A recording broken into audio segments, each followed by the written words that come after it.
Okay,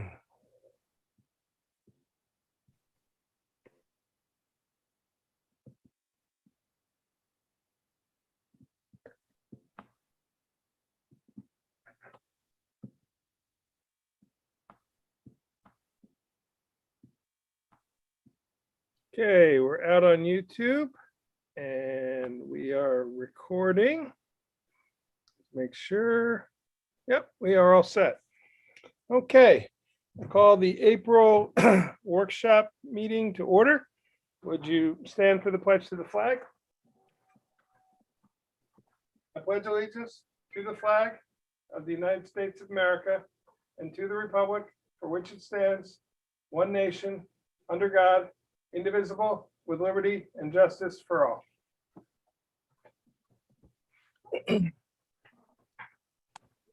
Okay, Kate, would you do the roll call, please? Councilman Anawan? Here. Councilwoman Hagen DePew? Here. Councilman Hewitt? Here. Councilman Paddock? Here. Supervisor Baden? Here. Okay, we'll start out with a resolution, which is fairly straightforward. This is the recommended resolution. The Town of Rochester Town Board authorizes the appointment of Timothy Hurley to the position of clerk temporary for the period of April 23rd, 2021 through May 8th, 2020. Actually, sorry, 2021, going backwards. At a rate of $19 per hour, not to exceed 35 hours per week. The employee is training with the bookkeeper, confidential secretary to the supervisor prior to assuming the position. I will make that resolution. Do I have a second? I'll second. Okay, for discussion. This is the only way we can do training for that position because it's a one-person position. So we list him as a temporary clerk for that period of time. And at the next meeting, I will be bringing to you a resolution to appoint him to the position beginning May 10th. So if there's no other questions, Kate, you do a roll call vote? Councilman Anawan? Aye. Councilman Hagen DePew? Aye. Councilman Hewitt? Aye. Councilman Paddock? Aye. Supervisor Baden? Aye. Okay, Mike. next. Excuse me. Yes. I have a little information that might be good for Tim. There is the finance school. It's being held by Zoom. It is May 19th and May 20th. Great. It's given by the Association of Towns. Both days it starts at 9 a.m. and the fee is $65. He has to sign up. I guess, I don't know that there's limited space, but it would be good if he did it now. Absolutely. Thank you, B. I appreciate that. Okay, moving on, the next will be a discussion and possibly a resolution. So this is for the waiver of the Town of Rochester Town Code 107-6B6 and 107-6B8. This is the recommended resolution pursuant to the Town of Rochester Town Code 107-6 and having held a public hearing on April 22nd, 2021 to receive public comment on the Accord Speedway Inc. requests for waiver. The Town of Rochester Town Board, and it's either approves or denies the request by Accord Speedway Inc. to waive the Town of Rochester Town Code 107-6B6 and 107-6B8 to allow racing operations for 3 consecutive dates on Friday through Sunday, September 24, 25, and 26, 2021, and to allow racing on Sunday, September 26, 2021. Someone like to make that resolution? I'll make it. Okay, and that is to accept or deny? To approve, but I Okay. want to do some discussion as Yep. well. And I will second the resolution. I do want to say I spoke with Mr. Palmer. The Sunday event is a 2 p.m. event.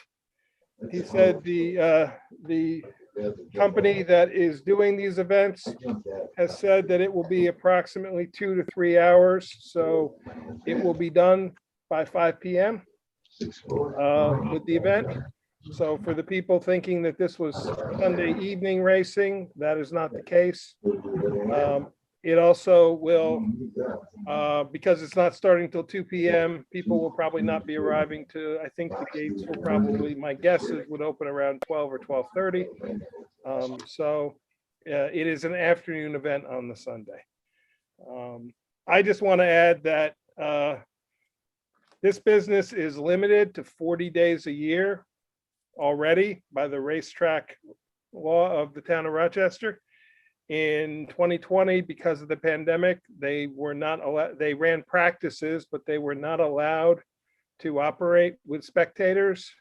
They did get some sponsors who still sponsored their events, not events, but their practices, which gave Mr. Palmer a little bit of money. But this is a family that has given back to the community quite a bit. They're asking for one additional day out of the entire year. And I feel very strongly that we should honor this. So that's my opinion. If anybody else has anything else to add. If I may, Mike, he's allowed 40 racing days. This is an event. I understand there'll probably be a little noise and the traffic on the road will be more than normal. But my question is, if it's not racing, I don't think the volume and the quantity of noise will be the same. Correct. And for clarification, Mary Lou and I, when we got this request, reviewed the law, and it was her interpretation that based on the definition, it is called a racing event because it is a motorsports event. Her attorney's opinion to me was that this was a valid request under the code in that it did meet the definition of the race code. So while it is not a normal racing day, which goes on from 6 p.m. until 10:30, this will be a very different type of event. So Aaron, you had your hand up, and then Chris. Yeah, I just wanted to, first say that I support this also. I think this is when I moved to the area, that Accord Speedway was the first thing I heard about. And I know that it is, we got a lot of comments on how important this business is to people in our community. But I also think it's important that there were a lot of comments about traffic. I do believe that that is an issue, but I think it's a separate issue that I would, I'm just putting it out there for anyone, that I would be happy to work on. I think that there's a lot going on in that area now that adds to that. And I think, we can see it as a town, what we can do about that. But I do believe that this being an isolated event, I don't think it's gonna impact the traffic in a way beyond how the traffic already is because of the activity in the area. So I wanted to acknowledge that I heard those comments, and I'm taking that in, but I believe that it's separate from this one instance that we're looking at tonight. Great. Chris? Thanks, Mike. Yes, similar to Aaron, I just want to thank everyone for sending letters in. We got a lot of letters to read, and it was very informative and educated us and it helped my decision a lot. So I want to thank everyone who sent in a letter. I think it's very important that it's not going into the night, so that some of the letters talked about nighttime Sunday relaxation, and I'm happy that it's not going into the night. So we're not making this decision quickly or abruptly. I think we did a lot of thinking, and I'm also in favor of it. I think the traffic issue could be a problem. So Mr. Palmer has a lot of supporters, a lot of friends and family in the neighborhood or region, and I think some volunteers can help with the traffic mitigation. Thanks, Mike. No problem. Adam, you want to add anything? Sure. Just a quick story about 15 years ago. I bought a house on 209. I've lived here my whole life, but I bought the house in the wintertime. And the first nice Friday of the spring, I was outside raking the yard, only like a person who just bought a house can rake a yard. And about dusk, I hear a roar go up. And right then I knew I'd moved near the Accord Speedway. It wasn't something that I thought about or did consciously. But knowing that the Speedway was there before me, I look forward to it every year. I know, just like the crickets, it's summertime in Accord when the raceway goes up. That Gary and the guys up there, that they were hurt hard by the pandemic, as well as many small businesses. There's been some small businesses that have made small modifications, whether it's outdoor seating or alcohol to go to help out. This is one day that can really help them out. On top of that, the kids that I talk to are excited. We don't get a fair. We don't get the Ulster County Fair canceled last year. We don't get a carnival in town the way we used to. This is a big deal, and I'm glad to see the support, and I'm enthusiastically ready to support it. Okay. If no one else has any comments, Kate, I'd ask for a roll call vote. Councilwoman Anowen, Councilwoman Hagen DePew, Aye. Councilman Hewitt, I just had a quick question, Mike. Should we use the word limited or temporary where it says waive? Well, the only reason I use the word waive is that's the language in the code that the town board has the ability to waive any of the sections of code. For the So days, okay. It's But we are specific. waiving it only to the extent that what is in the resolution. So we Okay. are allowing 3 consecutive day, 24, 25, 26, and we're allowing racing on Sunday, September 26th. Thank you. We're Aye. only waiving it for those purposes. Okay. Aye. Okay. Councilman Paddock, Aye. Supervisor Baden. Aye. Okay, with that, we have to do an additional resolution. We have approved Mr. Palmer's schedule already, which had 39 race dates on it. We are now adding a date. So the Town of Rochester Town Board has received requests from Accord Speedway for 1 additional racing date and amends a portion of Resolution 248-2020 as amended with Resolution 112-2021 to state the town board further accepts the racing scheduled, I'm sorry, I said 38, it's going to 39 now. Racing schedule as presented for 39 actual racing dates and 28 potential rain dates so as to allow racing on September 26, 2021. Dates listed as rain dates may be utilized only to replace a rained out approved event date. I'll make that motion. Do I have a second? I'll second. Okay, any questions or discussion? So he was at approved schedule of 38. We're now going to 39. Kate, roll call vote? Councilwoman Anowen, Councilman Hagen DePew, Aye. Councilman Hewitt, Aye. Councilman Paddock, Aye. Supervisor Baden. Aye. Okay, moving on.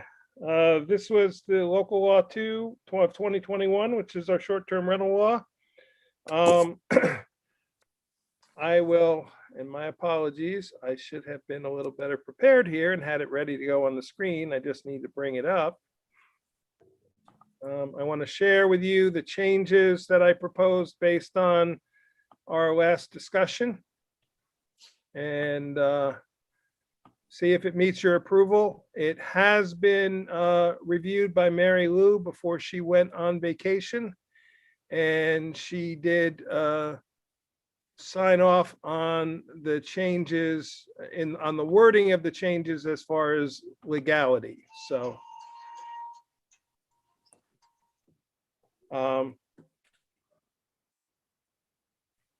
okay, let me just get it up on the screen here.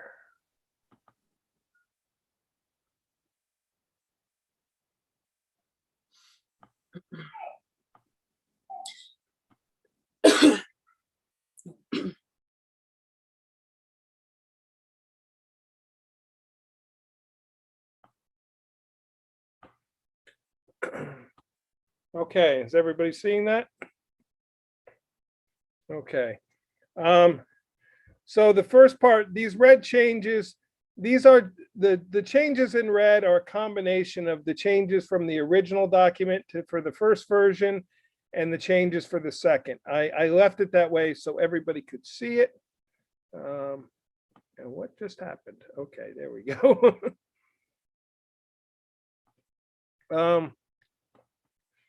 So this language is exactly the same. All this language is exactly the same. The density, the first, the prohibitions are the same. Now we have removed the section allowing the alternative dwelling units, which were the campers, RVs type of thing. We have removed that from the code as we discussed. So under the prohibitions, it will be prohibited for multifamily dwellings. It'll be prohibited for parcels that are used for a commercial or an industrial purpose. It will also be prohibited for vacant property, which does not contain a residential dwelling unit. I think based on I think I would like to add a definition for vacant property when we get to definitions, if I do not have one in there already, and I don't believe we do. In this case, vacant property means no structures on it.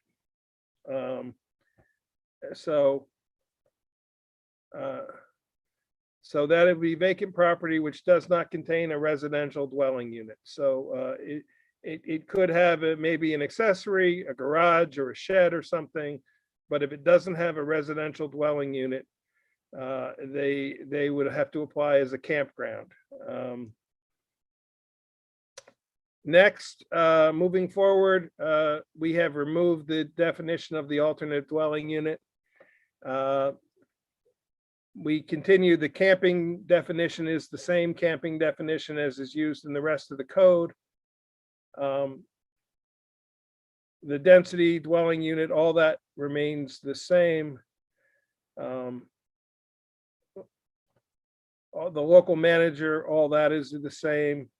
With the board's permission, before we circulate this, I would add a vacant, what is the wording? Vacant property definition as saying property which does not contain a structure on the property. Is that acceptable?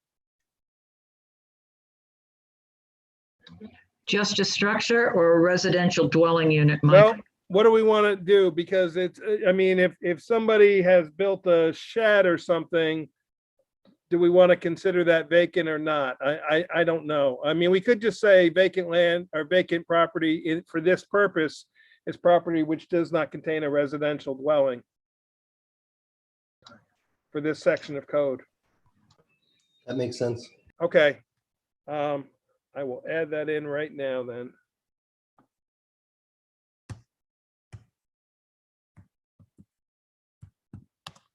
Does somebody remember that was it vacant? I'll just back up. Vacant property. Property, I think. Yep. So a parcel which does not contain a residential dwelling.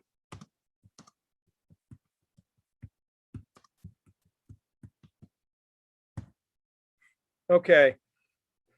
The Apical Law, here is where we start making some significant changes. We had a discussion about this. I wasn't sure what the general consensus is, so I put this in for discussion. So we're saying all short-term transient rental property owners have to get a valid permit from the code enforcement officer before operation. That's still the same. Number 3 is an addition. Properties must be owned by an individual or individuals. No property owned by a corporation, limited liability corporation, or other business entity shall qualify for a permit. The thought behind this is we heard from a lot of residents and part-time residents who are people who own their properties. They are not businesses.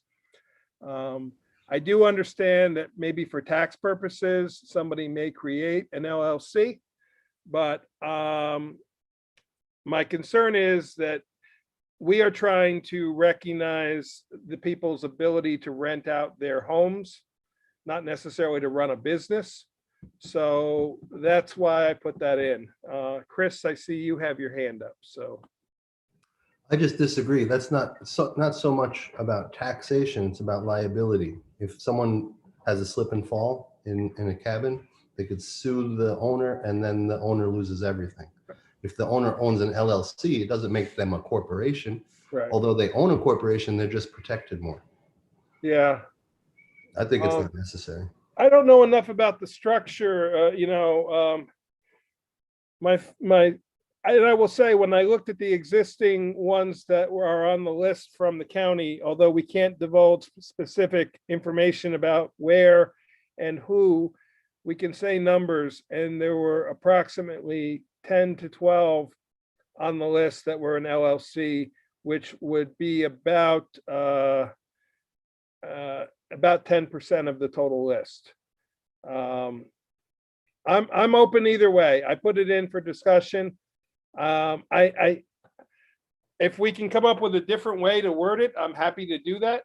I think people understand my concern is that what we don't want is corporations to start buying up vacant houses and just turning them into full-time short-term rentals. That's not really the intent of what this code is supposed to be doing. So We could set a limit on gross revenue of the corporation. Like if it's a minimum gross revenue of 30,000 a year, that means their only revenue is the Airbnb income. If it's a giant company that's extractive real estate wealth, it's going to be worth millions. okay. Would you be willing to try to put some language together for that, Chris? Because you probably have more experience with that than I do. Sure. Okay. So you raised your hand. How would you monitor that money? I mean, now you're asking people to disclose income. If you're going to put a house that you at some point may plan to return to on the market and open it up, then I understand what an LLC is, Chris, I do. But if you're going to do this, then maybe you have to take a little of the liability as well. I don't know. I know what an LLC does. I do. Yeah. But this is people who are making money from their home. They have to accept. Mhm. That's a factor. Yeah. I think the people who would start an LLC are more sophisticated with their real estate. Someone who does that knows that they're more protected with their insurance. And I think the language that I could put together is, I'll write something about gross revenue. I'll share it with all of you. But there was another point. It'll come back. And this whole topic, purpose of tonight is, I mean, we don't have to do a resolution tonight for public hearing. We can take input tonight and put something together and present it next Thursday. So I was going to say, the one number most business owners don't mind sharing is gross revenue. We're not going to get in depth into their books, but more like if I'm applying for a loan, let's say, I could say my gross revenue is X and nobody cares about that. okay, Adam, you had your hand up next. Yeah, no, I agree with Chris because the LLC is a very inexpensive liability reduction instrument that if I had a friend or a family member who was starting an Airbnb, it'd be the first thing I recommended to them, simply because, just like you're saying, here you are, you're trying to make a couple of bucks on the side, and somebody slips on a wonky step, and next thing they sue you for every penny you're worth. Again, I quite honestly, and this is my own personal opinion, is that, somebody who's running an Airbnb and they're doing it personally is taking too great of a risk. And Chris, I'd ask you, because I don't know the answer, but if an individual owned an LLC as opposed to a corporation owning an LLC, would that make a difference? Yeah. Or a company owning an LLC? Yeah, we could. If I started at Adam Paddock, landscaping LLC, it's still owned by Adam Paddock, as opposed to if, Herzog's opened, their Herzog's LLC. Yeah, good point. I could ask Mary Lou her opinion on the language when she's back from vacation on Monday, so I could get input from her. I'm open to whatever changes we want to make, because I hear what you guys are saying about the LLC is protection, and I agree. I think probably there's a way we can achieve both, is keep it so we don't have corporations running these, and also allowing people to do whatever business entity they need to do to protect themselves. Would it be better to put like an S corp and take out limited liability? I don't know. I don't know the difference in definitions. Yeah, and I don't know enough about the financial aspects of it. So that's where I'll use Mary Lou's guidance when she gets back, and she can probably tell us better. She looked at this just from a legal standpoint and said, yes, you can do it. So, but she may be able to guide us with better language, or if anybody knows a real estate attorney and could ask them for some help with language, that would be great. Erin, you had your hand up. My suggestion was going to be that perhaps we consider just taking limited liability corporation out of that list. I also, though, I remember seeing another town worked on this issue another way, and I can't remember how they did it. So I might try to find that, and Okay. I can send that as another option, because I recently saw something else that I thought was a really good way of handling this, and it's just not coming to me right now. Okay. Well, certainly we can change that language to whatever. I think we're all understanding the same intent. We just want to make sure that people can protect themselves as well. So we'll just leave that section as is for now, but we will change it before. The next is an addition that I put in because you're going to see coming up, as we discussed, grandfathering in the existing ones. So in return for that, we heard a lot of people say, okay, I own my house and I own one other property. So in return for that, what I'm saying is no individual or individuals may hold permits for greater than 2 properties at any given time. Multiple permits on the same property count as one for the purposes of the section of the code. So if you had 2 different buildings on your property and you had a permit for each, that's still only 1 property. But what we're not trying to do is get the person who's going to buy up 4 or 5 places, because people who live in one and own a second property, fine, I can accept that is a valid answer. But when you start straying into 3 and 4, to me, now you're doing it strictly for investment purposes, and again, that's not what we're trying to achieve. So I'll open that up for thoughts or comments.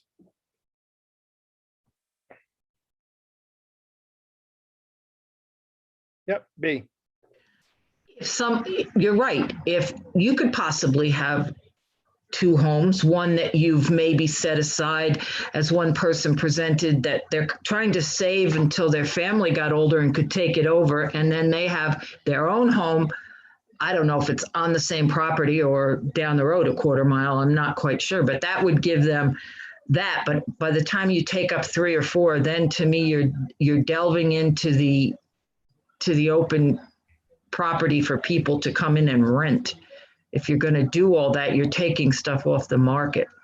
Right, and that was my viewpoint, which is why I picked 2 and not 3 in crafting this. But certainly acknowledging that within one property, somebody may have, because we have made the law that each dwelling unit is its own permit because it needs its own inspection. So if you have a property that had the ability to have 2 or 3 dwelling units that you were going to rent out, it's still one property. So I'm viewing this as 2 properties.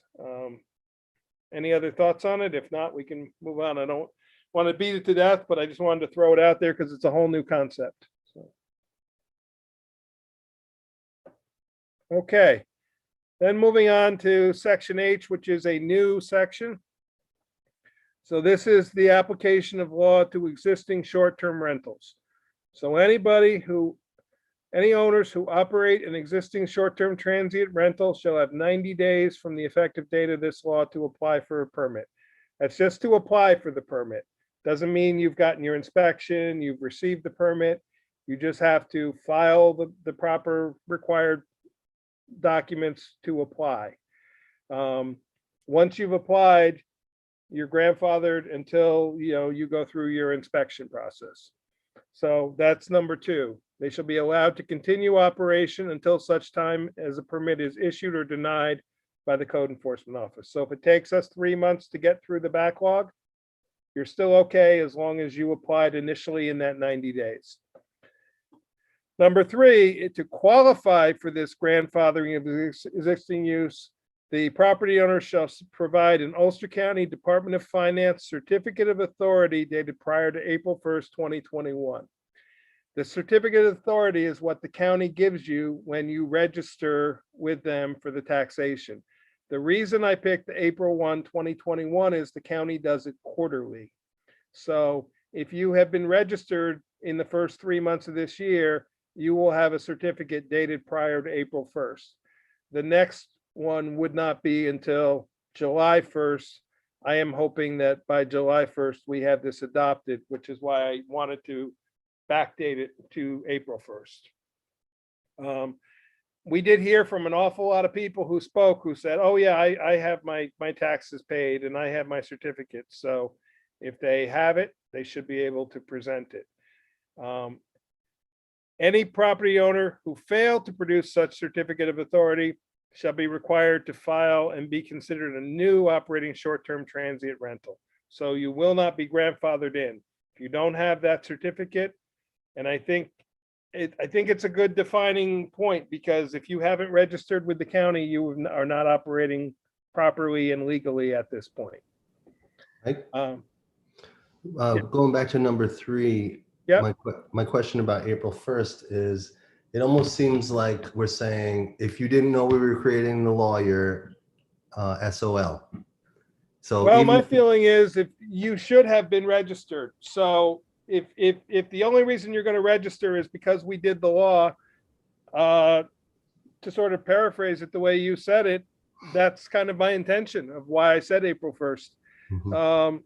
What we don't want is, now all of a sudden everybody rushes to the county to get registered. That means you've been operating improperly prior. So that's just my opinion. We could set it to a different date if we wanted to, but. Yeah, Chris. Erin, were you going to say something? No. Okay. I was, but I noticed my hand was already up from the last time. Oh, I apologize because I'm screen sharing. I can't see everybody's pictures, so it gives me a little warning that somebody's raised their hand, but I don't always notice it. So Right. apologies. I agree with Mike, because this, the Ulster County Department of Finance Certificate of Authority, that has been in effect already. So Yeah. what we're just saying, like, these people have been following the law. So. And we have not just started talking about this. We started talking about this back in last year. And already at that point, we were talking about registering with the county. Admittedly, this grandfathering is a new thing. I think it's a kind of an elegant way to acknowledge the people. There is no cap on it.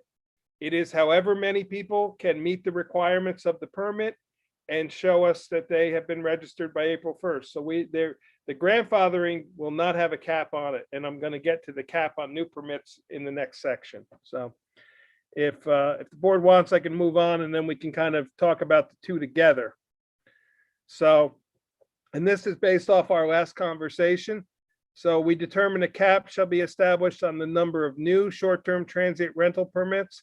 This is to maintain the permanent housing stock availability for all income levels of residents. We have moved away from the owner occupied, non-owner occupied. We're just saying you are either grandfathered in or you are a new unit. We're not dealing with owner occupied, non-owner occupied. It makes it a lot easier for everybody. So the cap number of available new permits shall be established by the town board annually on or before September 30th of each calendar year, utilizing a percentage of the number of housing units on the town of Rochester assessor final tax roll for that year and the number of grandfathered permits for that same year. We obviously, once this law is adopted, we would establish that number immediately. And then we would reestablish it in September for next year.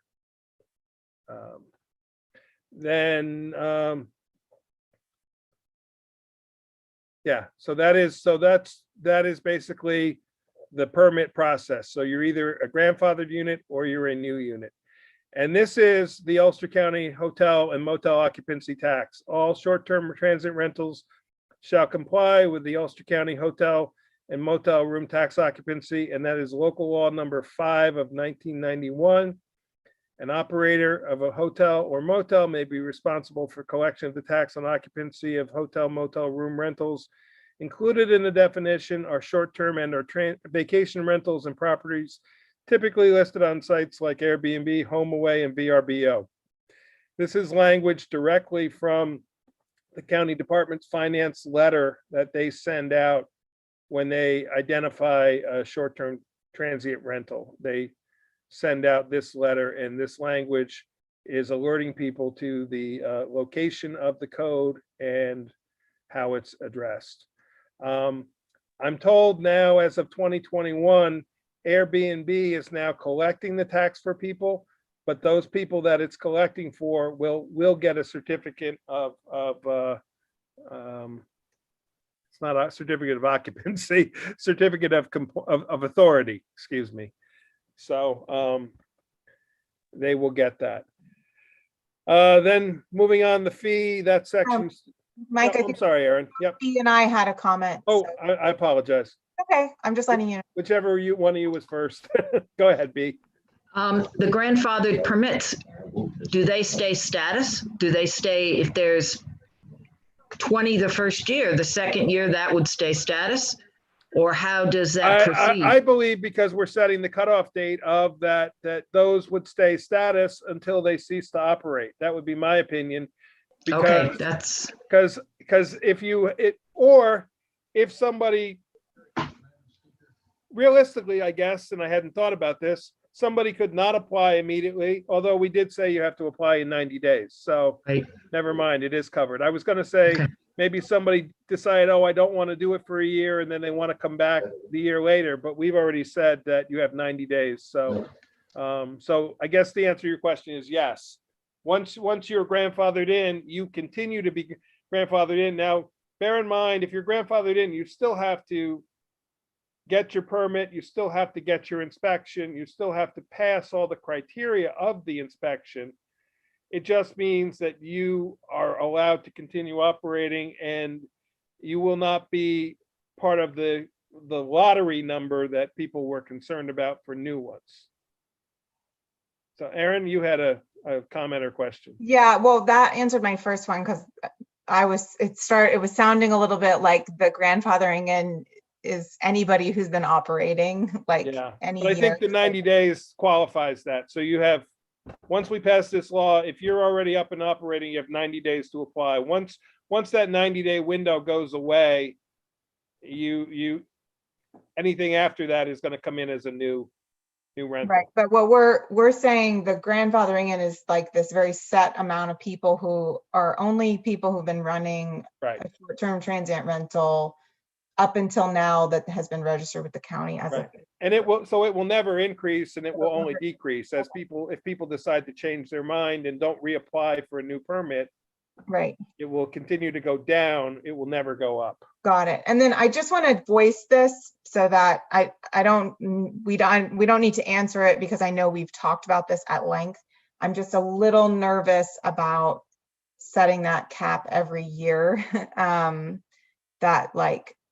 am curious to see how many grandfathered in permits we get, and I feel like that'll be a good way for us to understand how we should set the cap. But I am just a little wary of that being, how it is in perpetuity. So I just want to voice that.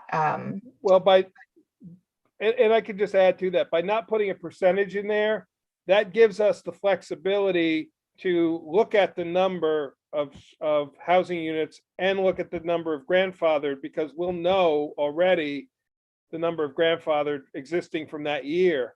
So, you know, we kicked around 1%, we kicked around 2%. We can establish that percentage of whatever we feel is appropriate for that year based on and maybe as we get more dwelling units in Rochester, that percentage will go up. This way, we don't have to amend the law every time. We are allowed to set whatever that percentage is based on the facts and the data. The other thing is, the nice thing about it is, obviously, we're elected officials. By setting a cap that's going to continue into perpetuity, other elected officials may have a different opinion. And so it allows the sitting board to make those decisions. I guess that's what I'm nervous about. Like, I don't know how to resolve it. I'm just saying, Yeah. like, some board could decide it should be 20% or, you know, Right. I'm just saying, Well, like, bear in mind that cap is going to be on new, not old, not existing. And bear in mind too, that any change like that would have to, well, no, it wouldn't have to, because it's by resolution. I was gonna say it would have to go to the county planning board, but it wouldn't, because we're doing it by resolution. If the board wants to put a percentage in there and just say it can be changed from time to time, we were so sort of, you know, going in circles trying to figure out what that should be. The current number, according to Mike Dunham, is approximately 35 to 3,600. I don't remember the exact number. So 2% would be 70 to 75 new units on top of whatever's grandfathered. To me, that seems like a reasonable number. So maybe if you want to set the percentage now in the code as 2%, I'm okay with that. For me, I'm open, you know. B, you've got your hand up there.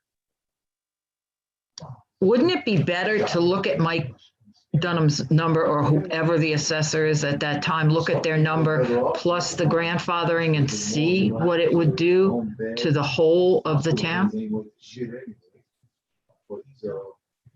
I think so, but also to Aaron's point, if a future town board could say, okay, 20%, and that would kind of defeat the purpose of the code. could we say like not to exceed, you know, a bigger percentage or something? There's a way to do it. And There's a so great like way to do it. it could be set through resolution as long as it's under Not to exceed, 5% or I I don't was thinking 3%, to be honest, because 3 is 100, you know. Now, every year when they renew, that is a question that I don't think we addressed in the code.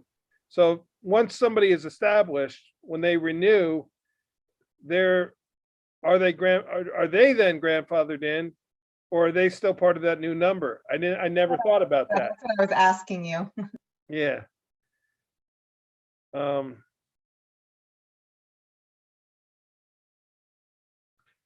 We could make it so that the percentage was never less than the existing number of the previous year's number of new permits.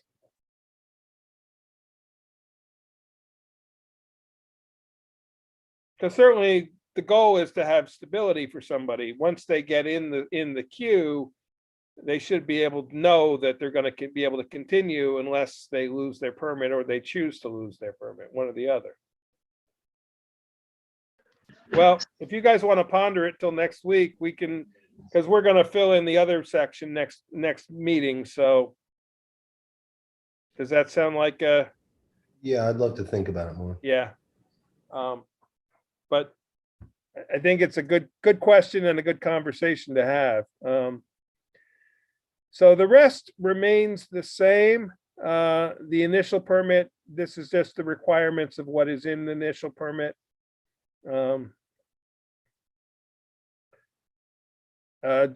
Still continuing, these are all existing in the original proposal, that the code enforcement officer determines the maximum occupancy based on the number of sleeping rooms or bedrooms. The water and septic, we've removed the every 3 years that you have to show. You just have to show with your initial application that your septic system is working properly. A lot of people had questions about that. Anything that the Ulster County Department of Health accepts would be acceptable. So if you have a cesspool, if they allow that for your home, then that would be fine. You can have a cesspool. It just has to have documentation from either the county health department or an engineer or a home inspector that it's been inspected and working properly. We just want to make sure that it's not about to fail in the next 6 months or something, and that would cause problems. We asked for a floor plan and description, especially showing where the sleeping rooms are, so we can verify ingress and egress. We asked for a plat of the property. It can be a sketch. Should we add that in? Should we say shall submit a sketch plat? Because it doesn't have to be a surveyor's drawing. We're just looking for approximate property boundaries and existing features. So we know, or so the code enforcement officer knows where there's water, where there's driveways, streets, where you have neighbors. I think they can learn that from the code enforcement officer. It doesn't have to say it in here. Okay. Garbage removal, clearly you just have to say how it's going to be removed. And if you're gonna have a dumpster, it just needs to be shown on the plat. The house rules are very important. We're asking for a listing of what the house rules will be. And then when they do the inspection, they would verify that those house rules were indeed posted in the facility.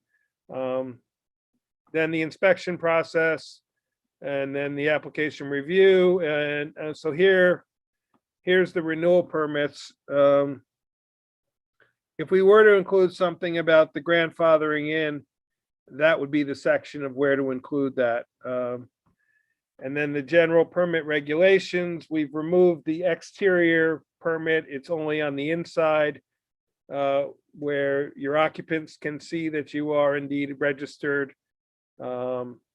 It runs in a calendar year of January to December, or a partial permit of it, but we allow you to start applying as of October. And but if your initial is approved after November 1st, we're going to grandfather you in and let you go until December 31 of the next year. We're not going to make you operate for 2 months and then get a new permit. The bottom here, nobody can be housed separately and or apart from the approved dwelling unit in a tent, trailer, camper, lean-to, RV, tiny house, boat, or non-dwelling unit. That's for safety reasons. I do plan on having us talk further after we deal with this on the tenter question, the people that want to do tenter. Jerry is interested in us coming up with a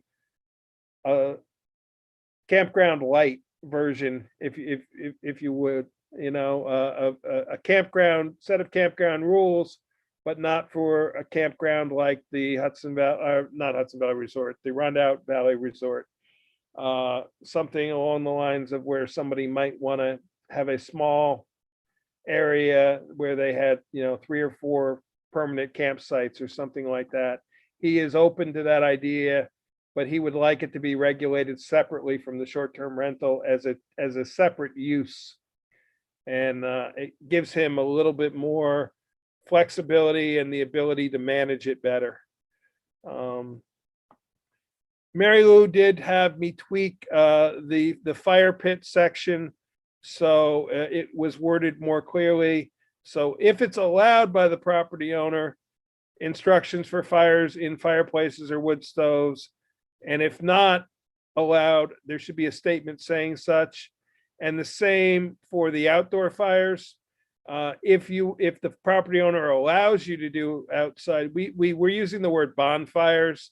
Mary Lou thought that was a little too, people might say, oh, well, this is just a little campfire. This isn't a bonfire. So we changed the wording to say any outdoor fire. It has to be made within a fireplace or a fire pit, and that it specified that outdoor fires specify no outdoor fires are allowed during the New York State designated no burn period. It still says bonfires in that sentence. I thought it was crossed out. There was a line through it, wasn't it? Yep, you're right. Okay. And then the complaint section is exactly the same as it was previously. And we are allowing this in all zoning districts except the industrial and the natural resources. So we are allowing it in the AR3, AB3, R1, R2, R5, H, and B. Even though we don't want it on commercial properties, there are some residential facilities within the B district. So that's why we included that. And that's it. So any feedback other than the two sections we're going to think about? I think we're one step closer.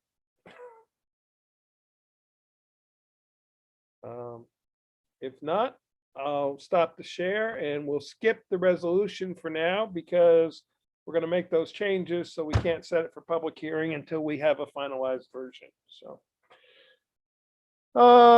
next, moving into discussion items, and I know there's a lot of them again. Let's sort of make an agreement to move through, and when we get to a point of time where we think we've had adequate meeting, we will stop there and include some of them in next week's meeting.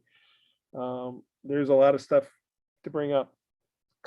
So first, Kate has asked for the ability to speak to the board about Heritage Day, which is a group the Friends of Historic Rochester does every October, and Kate is taking a much more active role with that group and has some great ideas and wanted to bounce it off the board. So Kate, it's all you.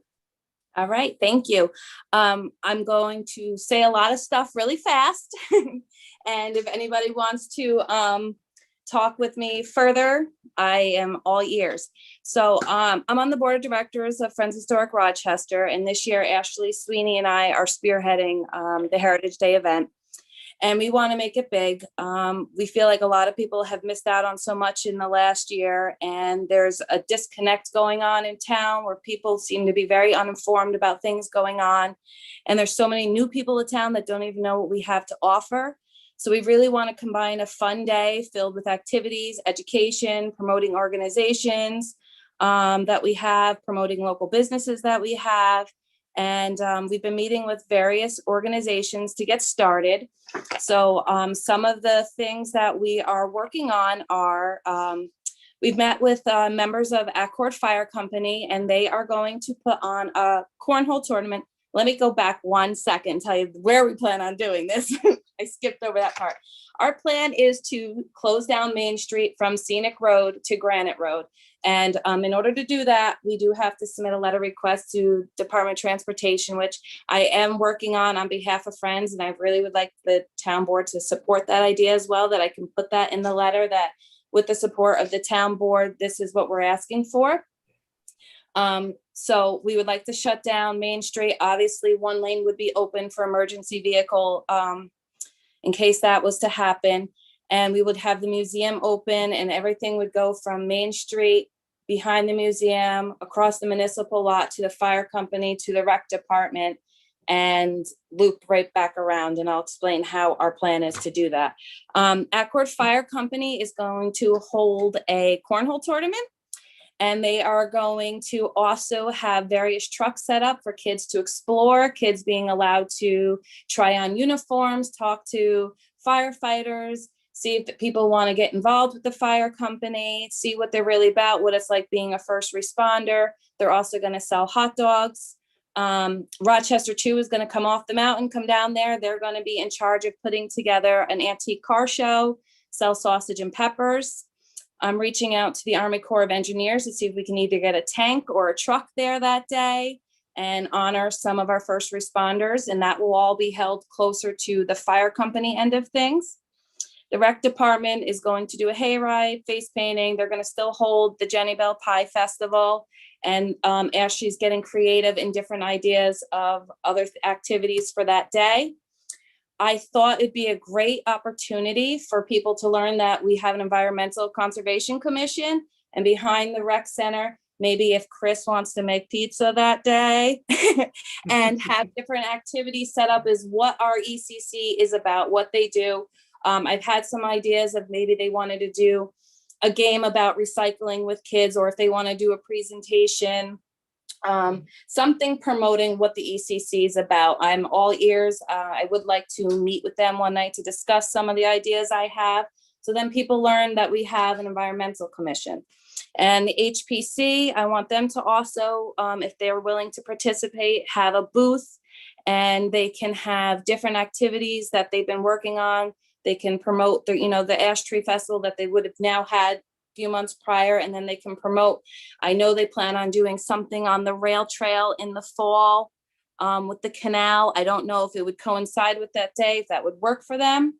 But I also have a project that I'm working on, and this is all pending homeowners approval, but I want to do a historic farmstead tour where take the 10 farms in town that are in our historic farmstead survey, and people pick up a map and they can tour the town of where we have the 10 farms, and at each location have facts, photos, information about each one of these farms, so people can kind of see, wow, some of them are still operating after 300 years. Some of them still have standing structures after 300 years. And I think it just would be kind of creative to see who the original owners were, what they had on the farm at that time, where it was located. So that is an idea I have, but I do have letters that are going out to them to see how the homeowners feel about that. I know with liability and comfort levels this day and age, that might not be something that we can do. But if that is not, then I have a different idea to promote the farmstead activity. So the museum will be open. We are looking for vendors. We've reached out to a couple bands. I've reached out to the owner of the Anderson Mill to see if they would be interested if we had photos and information about what the Anderson Mill was when it was first started and how important it was to the town of Rochester when it began, and then they can maybe promote what their ideas are moving forward with the mill. And I also was going to reach out to the owner of the train station to see if they would be okay with people seeing the train station, maybe the caboose.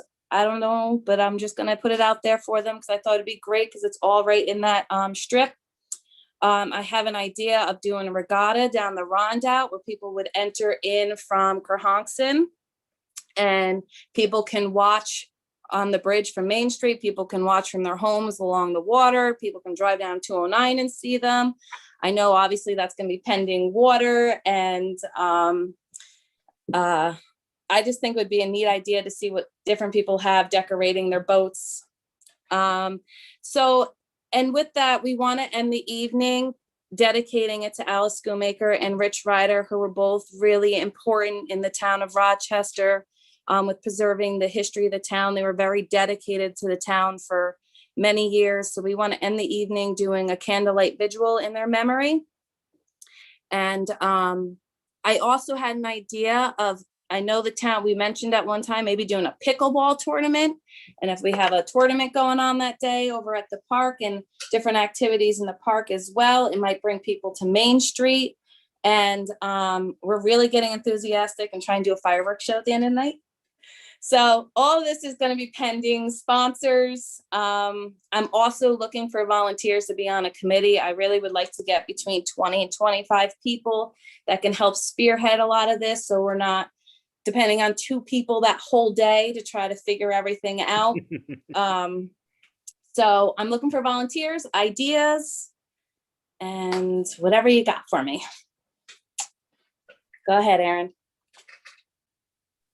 I was clapping, and also Oh, I'd be happy to be on your committee. thank you.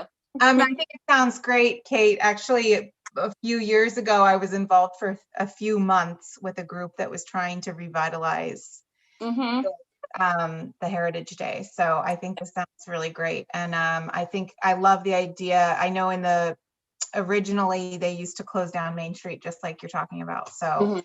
Yeah. I think it's really good. And I probably have some ideas too. And but I think this is great. I like all the ways that you've been thinking about the whole town. So. Okay, maybe we can get the Growers Association involved and they could do a section on farming in the community, and because it's Yeah. such a I know you're talking about the tour, Farmstead tour, but Yeah. maybe within the parking area of the something like that. Chris, Right. were you applauding or do you have a comment? I was applauding and I have a comment. Okay. I love your idea about the pizza cake. I love all those ideas. Sounds Okay. fantastic. I love the regatta. Mike and I talked about how Tilda's Kitchen, the nonprofit I work at, Okay. pays forward meals. Whenever Okay. we make money, we're paying forward meals. And so maybe I can use the pizza area as a Tilda's educational spot. As we make money with pizza, I'll pay it forward to people in need. And then we can have, I'll work with Madeline and the ECC on the education near the pizza. Yeah. Oh, and we have a line item for economic development. This sounds like a perfect fit. And maybe you can get a party planner to work with you a little bit. We can get some money for that. Yeah. What's the date? October 2nd. Thank you. And that's Yeah, all I got for we've now. always tried to do it the week before Columbus Day weekend because it gets too crazy Columbus Day weekend. So, Mhm. Thanks, Kate. Yeah. Thank you. yeah, thank you, Kate. And it's a great idea. And Chris, I like the idea of the town board could probably do some funding out of that budget line that we have for economic development. This would actually be a very good project to use some of that. So. And it makes me think of something Adam mentioned earlier when we talked about the Speedway. Gary was hit by COVID economically, but so was everyone. So this could be an opportunity for our Yeah. local businesses to show up, have a Absolutely. booth. Yeah. That's the plan. Great. Well, thank you, Kate. It's ambitious, but if anybody can pull it off, I know you can. So. Ashley and I have been, we've had several meetings with different organizations already, and we're really just jotting down things. And Ashley's been working on insurance. That is one thing with the board. We are uncertain, certain things if they have to go under Friends or if some insurance stuff would have to go under town, being on town property. We do know like any kind of vendors or food vendors have to have their own certificate of insurance, so the town won't be liable for that. And But their own permits. yes, but if we shut down Main Street, that might have to go under, I don't know if that would fall under town or Friends insurance umbrella. I'll reach out to Dwight and find out, because our blanket volunteer policy would cover anybody, I believe it would cover anybody on town property, whether it was, for an event or they were just there on a day using the park. So I believe in terms of the town land, we're okay on that. Okay, If we have to pull an additional policy to close down, I could ask Dwight, and maybe that would be what the town could help invest toward if there is an additional cost. So. I just remembered something, Kate. I worked with some people on the Common Ground Harvest Celebration at the Stone Ridge Orchard some years back. okay, yeah. And Linda Brooke Gunther did a little chicken workshop where her chickens were there, and a blacksmith came, like all these traditional crafts came. Great. That was fun. If you're able to get me a contact on somebody for that, I would love to have that, because I'm really trying to keep the heritage and keep it history, and also bring in tie in a little bit of everything. Nice. Jonathan Nedbar is the blacksmith over in Allergerville. I could talk to him and shoot some Okay. info. And Kate, I know in the past, and I don't know if she still is interested in doing it, I don't want to mention names, but there was a woman who did candle making during the past Heritage Days, and I'll give you the info on who that was. And, it was kind of activities that the kids really enjoyed watching and being involved in. So. Great. And Kate, if you need a hand with anything, let me know. And I know somebody who might be interested in the helping with the pickleball. Great, thank you. I am all about designating jobs. That's the only way it's gonna work, if I have a really looking for a Are solid. you really sure we want to put her in charge of the pickleball, Adam? I'm sorry. Okay, thank you very much, Kate. Thanks. Moving on, the municipal update. Aaron and Kate, I'm not sure which one of you has the information, so I'll let you guys tag team it. So Aaron and Jeff and I had a meeting on Monday to kind of go over a few things, and I submitted all the paperwork to Stacy from Municipay, and she reviewed it all and sent me an email this evening, said everything looks great. She had 2 questions I want to talk to the board about. Do we want to order a card reader through them? I can place that order tomorrow. She gave me the link to do that, or I don't know if you want to look at other vendors that might have card readers. I don't know how far. I don't know the cost of it yet, but I believe it's probably between $130 and maybe $200, I would assume, for a card reader.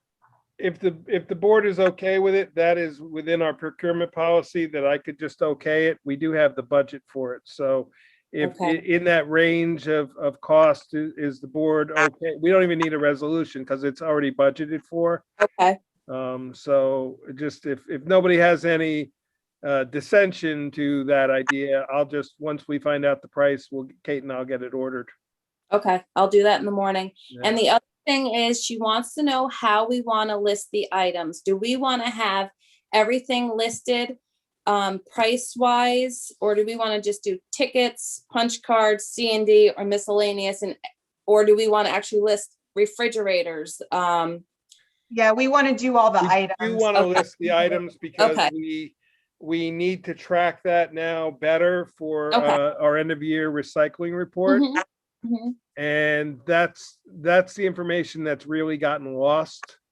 Okay, So it could be all Freon units. We don't necessarily have to say, well, it helps to know whether it's a refrigerator or an air conditioner or, right. because they're different items, but I did already put that together in a spreadsheet, Kate. Okay, Because I had talked to Jeff about it, and in my initial conversation with Stacy, she kind of gave me some tips. So Okay. I put that together in a way that I thought would be easiest for the person checking someone out. okay, She had said that there'd be like a spreadsheet or something to fill out, and I'd be happy to send over what I put together for those items with all the prices. okay. All right, yeah, she just asked me the question on how I wanted the items listed. So I guess we'll list it that week. If you want to send that to me, I can send it to her and let her know this is how we want it listed. And if she wants me to put it in a spreadsheet, I can do that as well. And then I think one of the things is that that would be just the view for the transfer station. That Mhm. you wouldn't necessarily, like, you wouldn't need to see all that on your terminal. No, how it would work is, like how ours are set up, when they hit the drop box for the sale, they would go down to what the sale is, and then the price would be set up already. Right. That's how it works for us with the sale, so, But Aaron, a question on that. We could do a monthly report at the end of the month of just by item though, right? Mhm. Yep. Okay. Because that would be important to track, because that, if we do keep that on a monthly basis, it's going to make it a lot easier come year end. And I Yeah. don't have to scrounge through all the vouchers and everything else to try to Yeah, figure it out. Yeah, Kate will be able to run her financial reports, and we'll be able to run our waste report. Oh, love it. and we should be Great. up and running, and that she said about 2 weeks after everything's finalized, the paperwork, so, So hopefully either, by May or- May 17th, yeah, we're hoping, yeah, 18th. it seems doable. And the reader link, Mike, that I sent you, that one has the chip capability, which is the most secure Okay. way and the fastest way. And I do it is a pretty standard cost for credit card readers, just in terms of, like, I've had to buy them for my business. So it's a pretty, it's not like, We have operation and maintenance line budgeted for the transfer station. If there's not enough money in it at the moment, we can transfer some money, but from budget line to budget line. But I suspect there's enough money in there for that. So. Okay, thank you both, and thank you, Jeff. Millhook Bridge funding. I spoke with the attorney for the bond company that we use, and he said bonds are at an all-time low right now. He obviously it changes by the day, but when we spoke last week, he said it's less than 1%.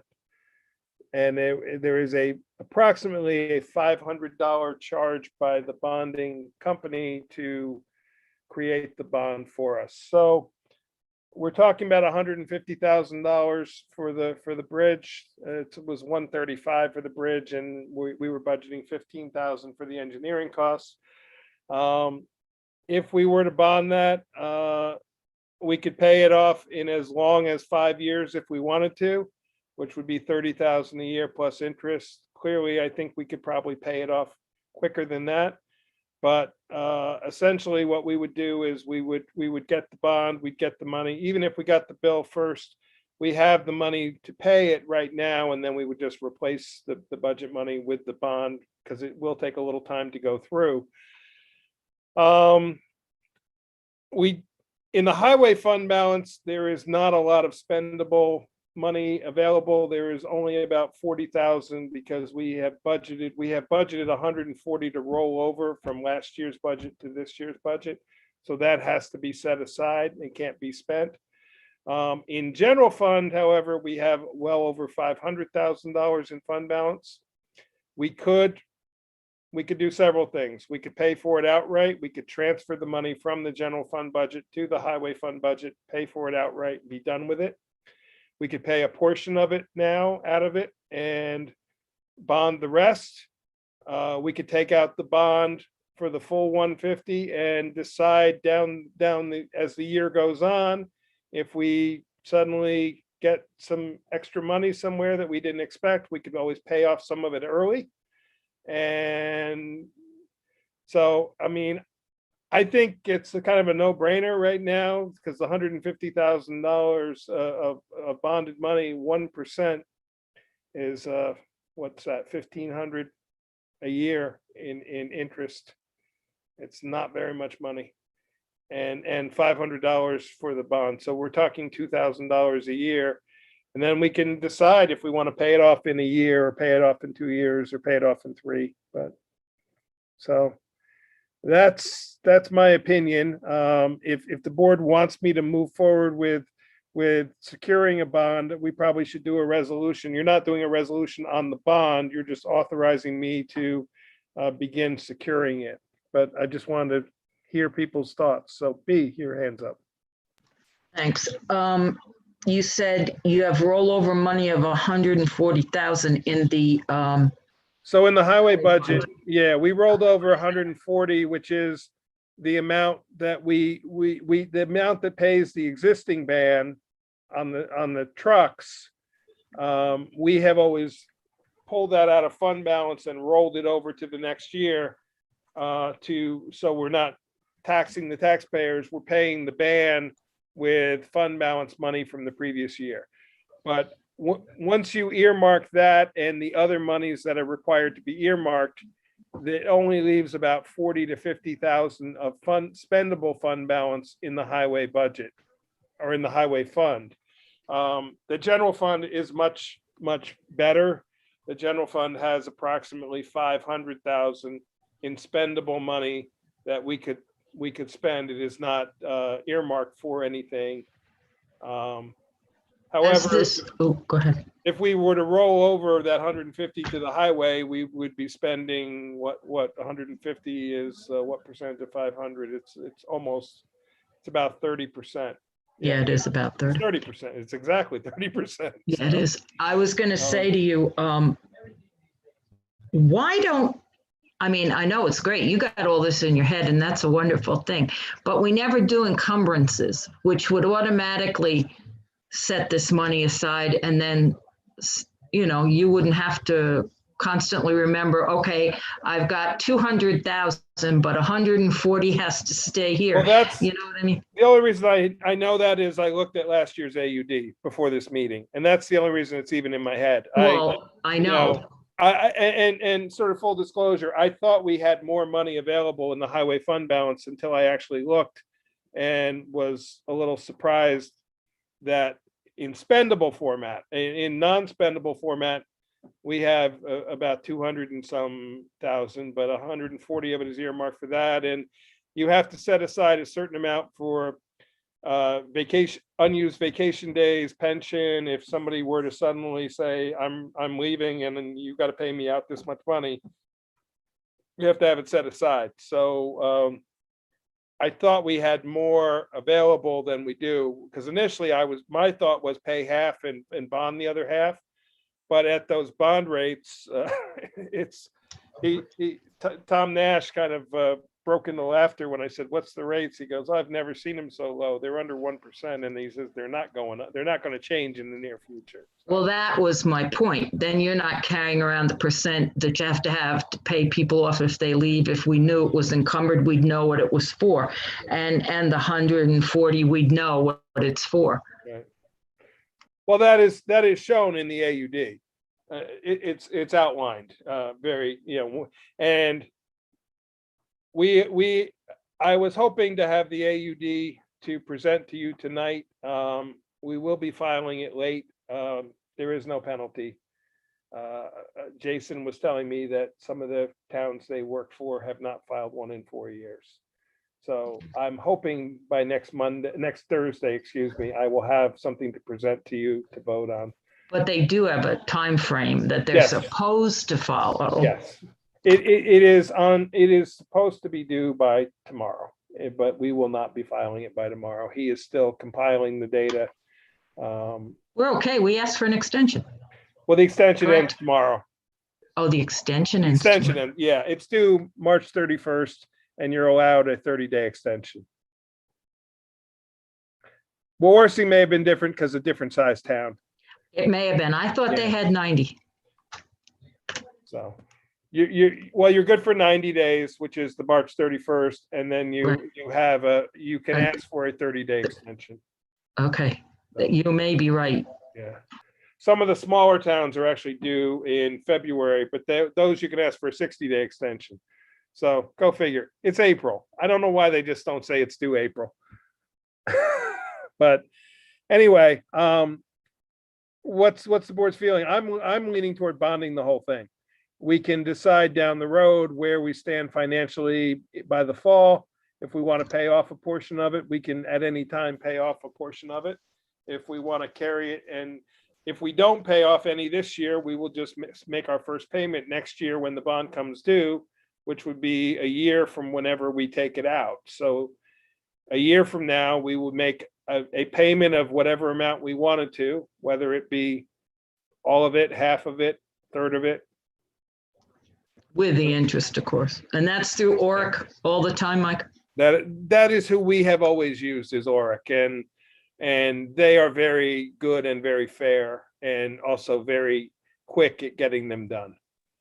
So when I spoke to him last week, I said, what kind of lead time do you need? He says, just tell me what you want to do. So my suspicion is I can have one in my hands by next Thursday to have you guys vote on it.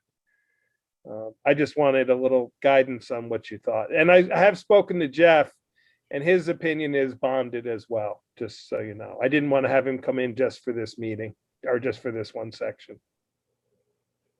Will you give us then, if we do decide to bond this, will you give us a list of bonds so that the whole board can see what's out in bonds? Sure, absolutely. Yeah, there's a spreadsheet that we have right now, so I'll be happy to share that with you. We have 2 existing bonds right now, and I will show you the amount of each and the remaining amount of each. And I think I can probably even put the estimated interest that is due when each is due. They both come up toward the end of the summer. I think they're about 2 months apart or something when they come due. I was just going to say, I think we should do it. Okay. Why don't we do a resolution then authorizing the supervisor to initiate a bond in the amount of $150,000 to pay for the Mill Hook Bridge. I'll make that motion. How about that? Then you don't have to say it again. Do I have a second? Second. Okay. Kate, roll call vote on that? You're muted. Sorry. Councilman Owen, Aye. Councilman Hagan DePew, Aye. Councilman Paddock, Aye. I'm sorry, Councilman Hewitt, Aye. and Supervisor Baden. Aye. Okay, moving on, the American Tower lease extension. I don't want to talk really numbers in the meeting, only because it is a public meeting and it is a sort of a negotiation. I did send you the email chain that he sent to me. And if you actually scroll back in that printout that I did, you can see he actually just keeps re-emailing me with the next, so you can track it all the way back to the initial offer. I did not notice it immediately, but I did notice that the offer for the buyout of the lease is now lower than it was the last time they talked to us. Which probably says to me that their projected revenue has gone down from what they thought.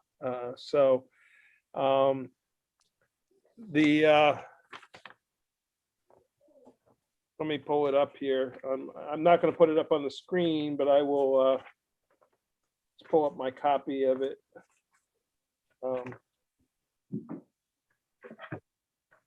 I apologize. Maybe I didn't print it for myself.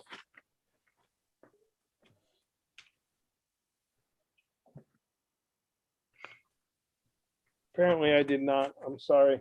The first offer, though, is basically an extension of the lease from where it exists right now. I'm not going to put it up on the screen, but I'm just going to pull it up on the computer for myself so I can speak a little more intelligently. I apologize.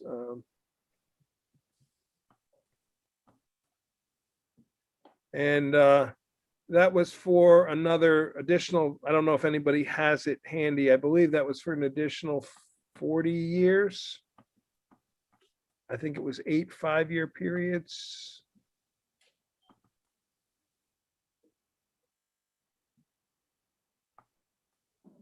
I'm looking at it, but are you looking at you're talking about the Excel?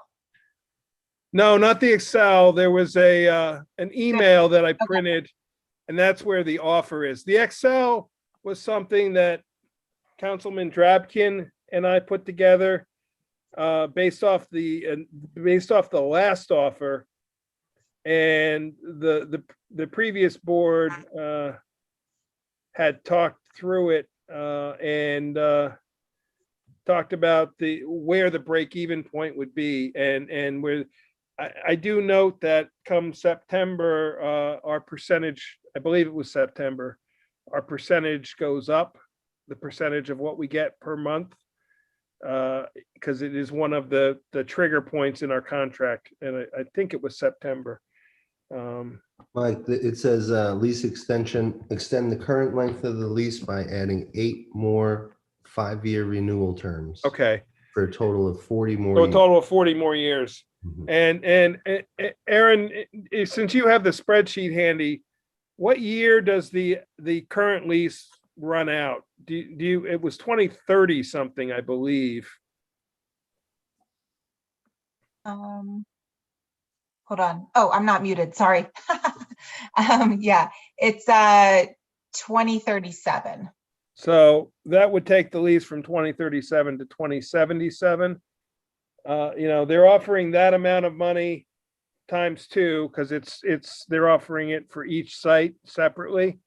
However, my guess is if we take that lease extension, the percentage that we get will stay the same from 2032 until 2072. So we are, I know it's hard to think about it because we're talking 10 years down the road, and probably none of us will be sitting in this seat 10 years down this road.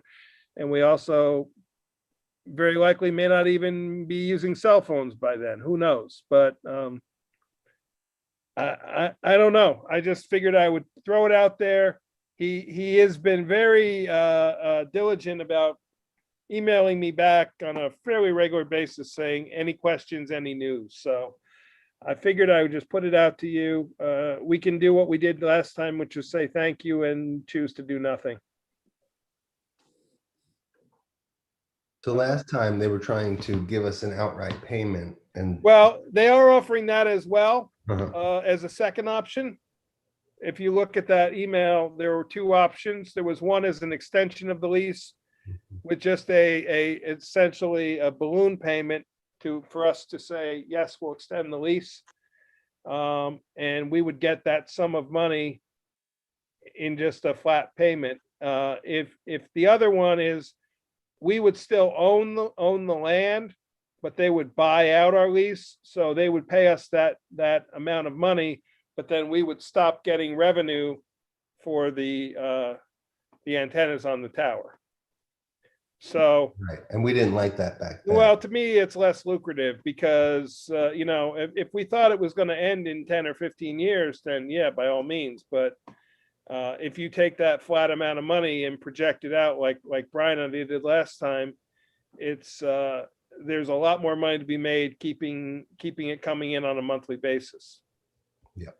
And we do generate a fair amount of revenue every month and every year from these two cell towers combined between the solar and those two cell towers. So the two pieces of property that we have solar and cell on are worth approximately $300,000 of revenue every year for the town that we would have to get from the taxpayers if we didn't have those two pieces of property. So when I tell other supervisors what we have, they are very jealous of this situation. So I had a thought, Mike, because we haven't really dug into this. We've always discussed it and then moved on. I think maybe next month we can, if everyone agrees, spend about a half hour looking at the numbers in executive session and keep the long-term lease going.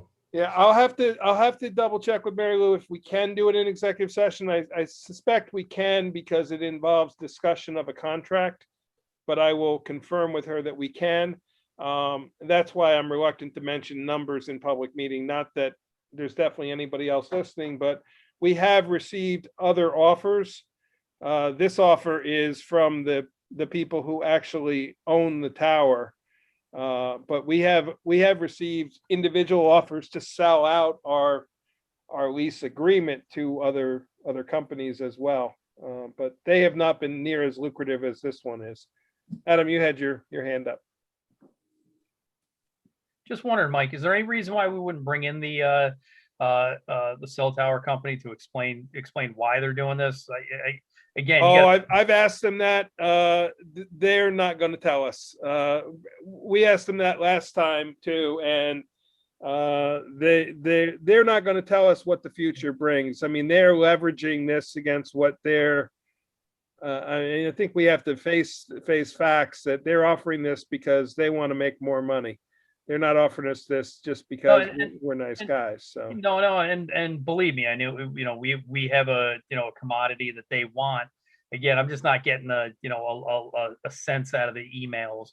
You know, I think sometimes when you get face to face with somebody, they give you a better sense of what they're trying to accomplish. Yeah. Well, and I will say the last time, and I don't remember if you and Aaron were on the board yet at that time. I don't believe you were. I did quite a bit of investigation into the cell tower industry as a whole. And the only thing I ended up coming up with was that nobody really knew where it was going. There's a lot of speculation and supposition, and clearly I would assume that these companies probably have a better idea than the average layman. But I think, I think the whole 5G and the whole Wi-Fi thing is nobody really knows where the technology is headed, and to be talking about contracts in 2070 it's kind of tough when you're talking 50 years down the road. So, and once we looked at that spreadsheet, it's pretty obvious that over time we make more money just to stay where we are. Because when this lease does expire in 2030, whatever, they're either going to have to renegotiate the lease at a higher percentage, or, maybe if the commodity is not worth as much and they come back and say, oh, well, we're only going to offer you this much. It's a gamble. I think by extending it, we would be locking us in, but I suspect the percentages could continue to go up. I think as antennas get smaller, we're going to get more antennas on these towers because, right now there's a weight limitation. As antennas get smaller, you're going to have more antennas, which is more revenue. Because our revenue is a percentage of what they get every single month. And they show us an accounting of that when they send us the money. Every month we get an accounting of what they earned and what we earn.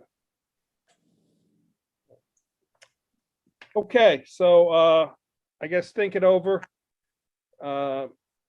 We can I like Chris's idea that maybe next workshop meeting, we dedicate a good chunk of time toward it and really try to dig in. I'll try to do a little more research, but last time I wasn't all that successful because no cell tower company really wants to talk about where things are going to be 15 years down the road. Yeah. So,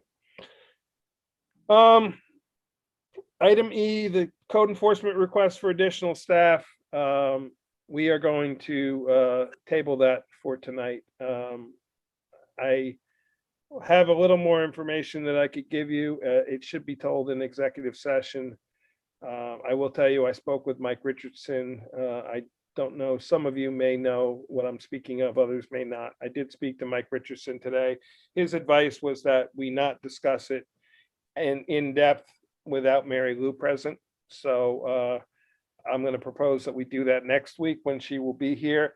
However, I can fill you in on some information if you want to go into a quick 10-minute executive session at the end of this meeting, just to bring you up to speed. I was going to send an email today and the time got away and I was unable to send that email, but maybe it's better if it's not in print and I say it to you personally. So code enforcement vehicle replacement. When I put this on the agenda, I had just gotten the word from Jerry that he was driving down Cooper Street and the back window of his vehicle had fallen out. It has been rusting significantly for quite some time around the edges.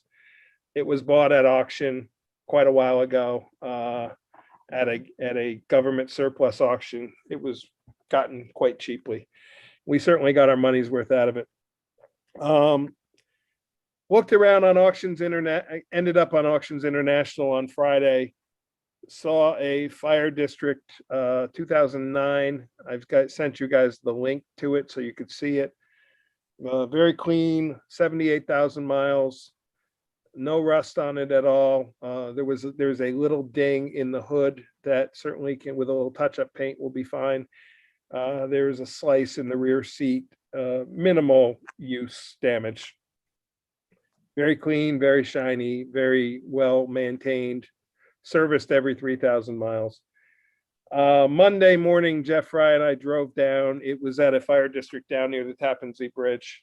And we went and visited with one of the fire commissioners, checked it all out, started it up, gave it a little test drive in the parking lot. We're very satisfied with it.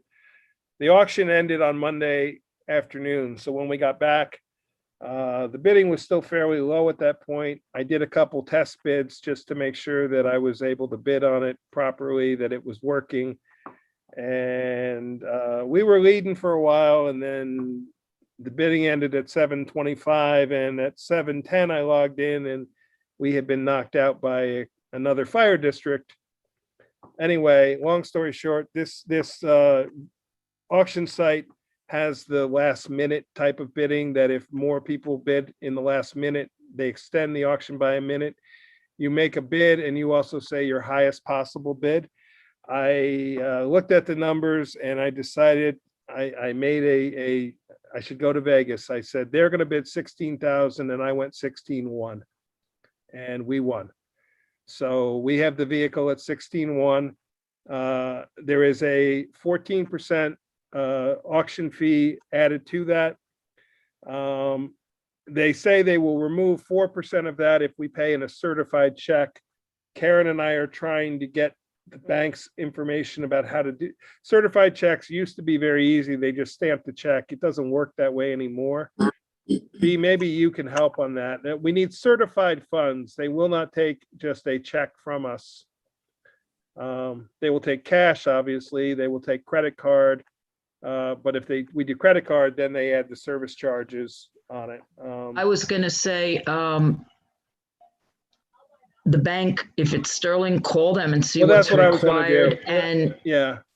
If you guys, I can't imagine what they want if they don't, Yeah. maybe they have to run it through and imprint it yeah, I'm now or not sure. And something. right now with the COVID, calling them is not easy. You call and you get sent to the general number in Montebello. Call Mr. Nash. Yeah, that's exactly what I'm gonna do.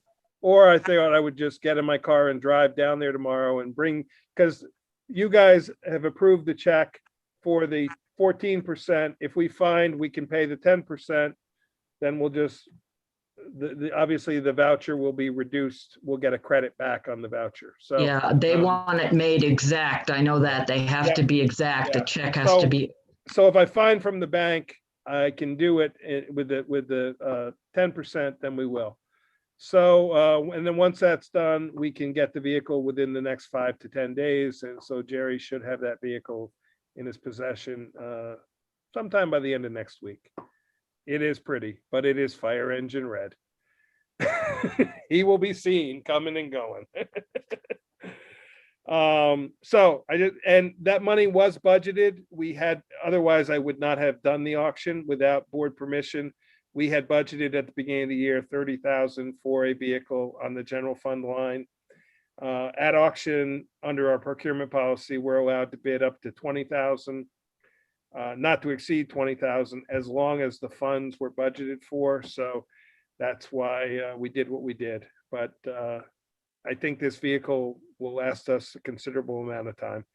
And the good news is Jeff thinks he found a window for $100, and he may fix up the other vehicle and make it be a backup highway department vehicle.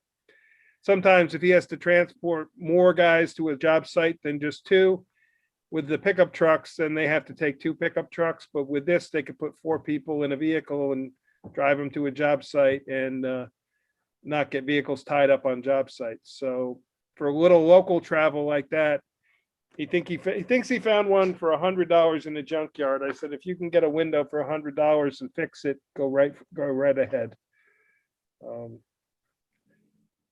Moving on to the MVP insurance. This was from Minnie. We'll do an actual vote next week at our next meeting.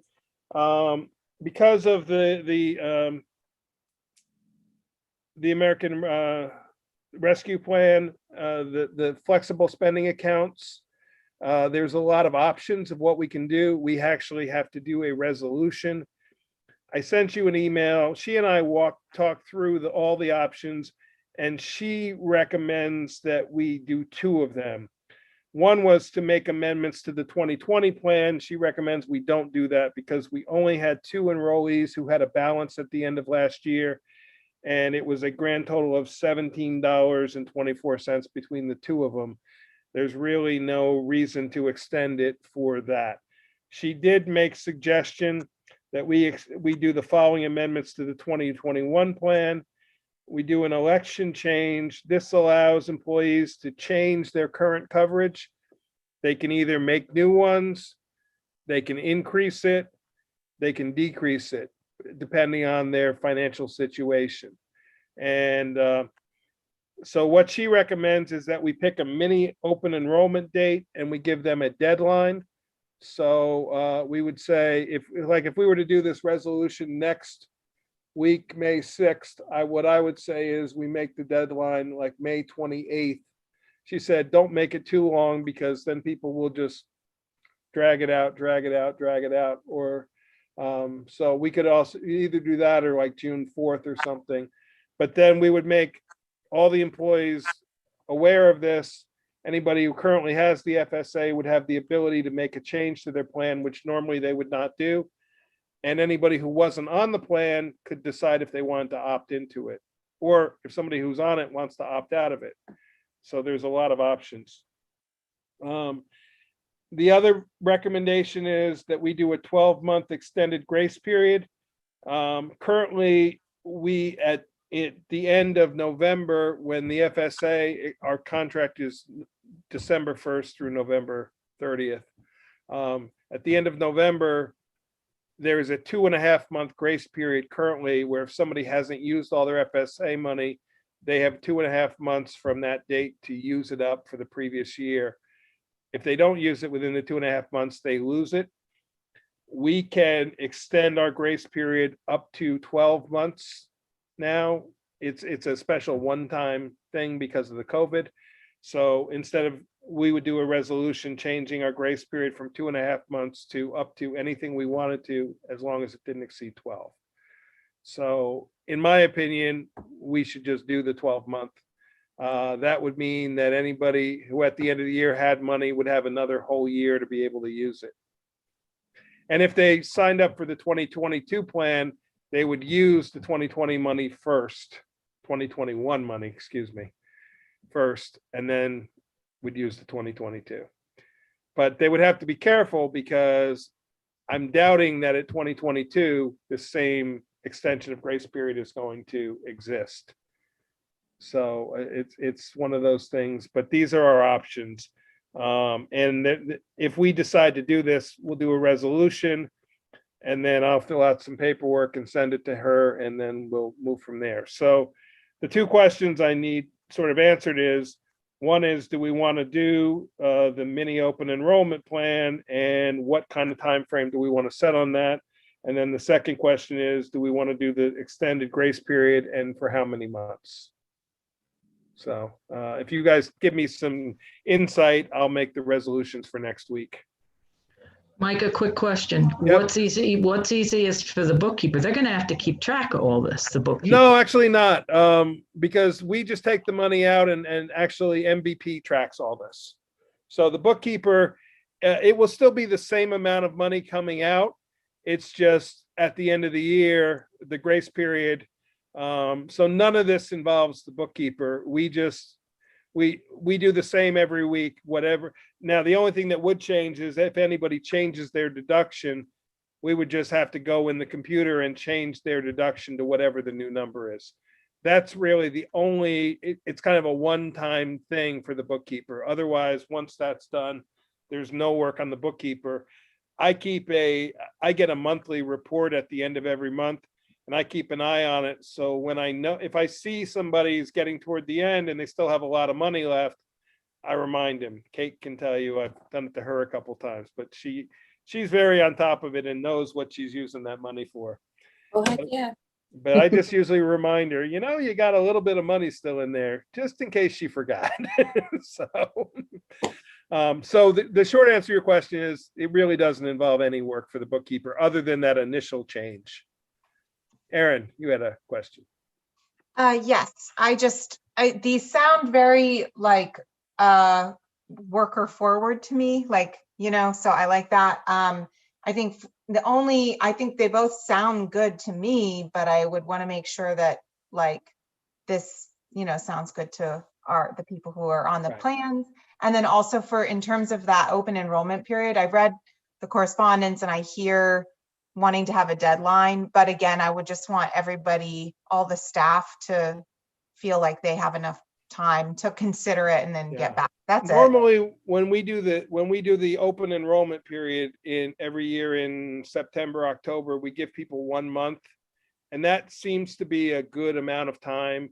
Anything more, you end up chasing people because they say, oh, I got time to figure this out. And then you end up chasing them. Anything less, it doesn't give them a lot of time to contemplate it. So my suggestion would be is that we do a 1 month open enrollment period. And so if we adopt this resolution on May 6th, we could do it as of the 13/20, say by the end of business, June 4th would be 4 weeks. And so that would be the first one. And then the second, I don't see any harm in the 12 month. That doesn't mean you have to roll it over for 12 months. You can, and many of our people do use it up in the 12 months. But I can tell you, like, I'm a prime example. Last year I spent more money than I anticipated. So this year I put more money in and now I haven't really had much use of it. And we're already 5 months into it. And I'm kind of looking going, uh-oh, I'm going to lose money this year. So I might change my, personally, I might change my weekly contribution to a little bit lower number. So each person can look at their own situation and decide how it applies to them. I suspect many people won't change a thing. They'll just keep it as is.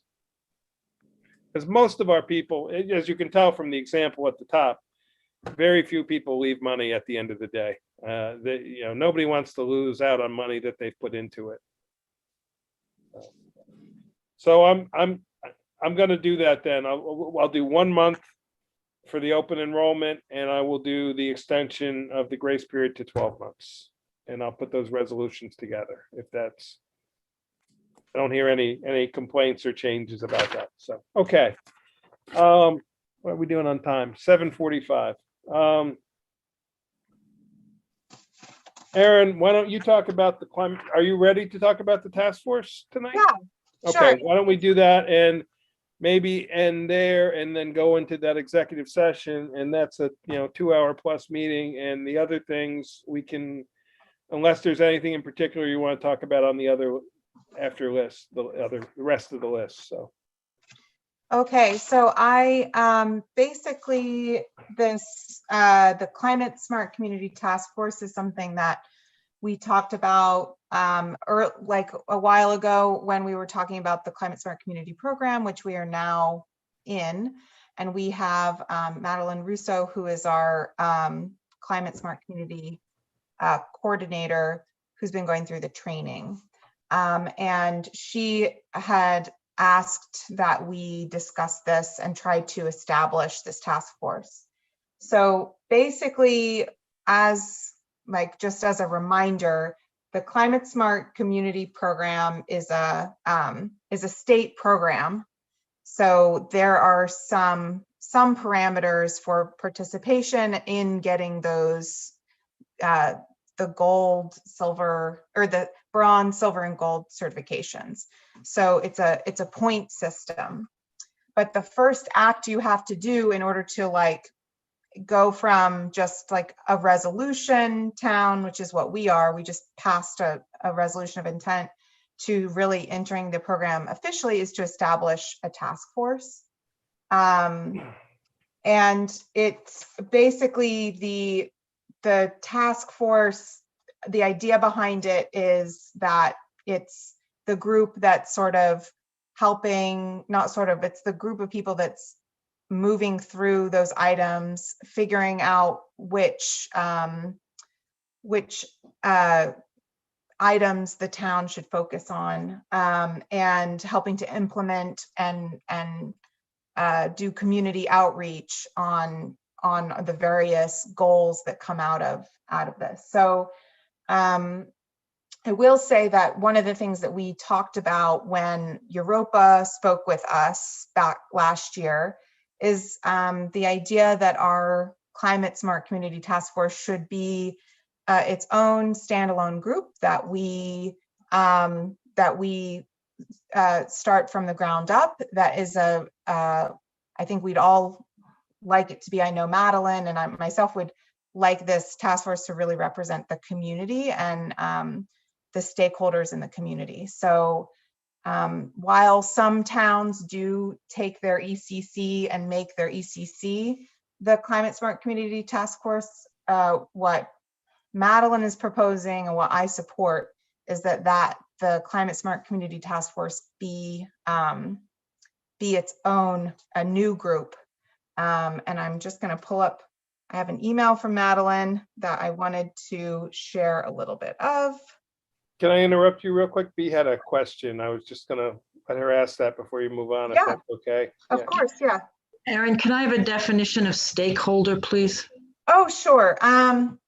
That's basically like a layman's definition would be is, members of the community. It could be business owners, people who are on boards. It could be it's